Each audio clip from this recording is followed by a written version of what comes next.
What is the connection between the United Nations and war when the United States cloaks itself in the robes of peace and peacemaker? First of all, the United Nations has vast armaments resources, not only its peacekeeper troops, which consume many, many tens of billions of dollars a year and are deployed pretty much all over the world, including on US soil.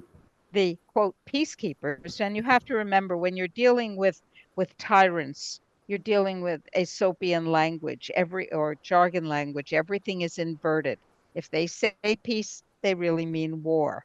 If they say health, they really mean illness and death. So they call them peacekeepers. Whose peace are they keeping? Wherever they go, there is war and destruction and rape and uh, pedophilia and child and adult trafficking. So their record is of war. But the next thing is that in addition to NATO, which is basically a war compact to make imperial war happen, the United Nations is a super NATO. On his first day in office, Barack Hussein Obama signed over ultimate control of the entire US military to the United Nations. Day one. That's a very Really? interesting act. Yes, really.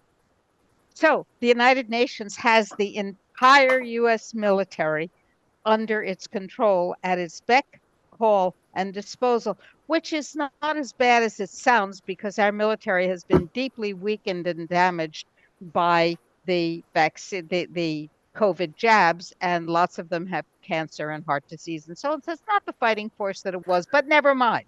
The point is that our military is part of the United Nations imperial machine, and so are other militaries. No war is made that the bankers, the globalists, do not make. And who are they?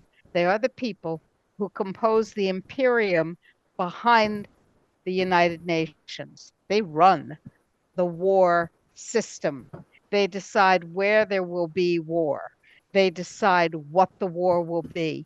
They decide how many people will starve, what armaments will be used, what profits they will make.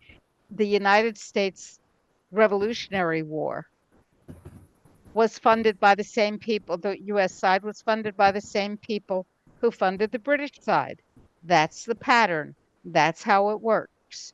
We see war as a monstrous disaster. They see war as a useful tool, and they are the people controlling and directing the United Nations. You have to get your mind around the fact that WHO is about Holocaust, not health, and that the United Nations is about tyranny and war, not peace. Once you kind of tear that scrim from your eyes, you can see what they actually do. Read the the charter of the United Nations and find the place where there is a provision for peace. It doesn't exist. It is designed for perpetual war. And you are inconsequential. Their machine is designed to grind you up and spit you out, as every war machine has always been.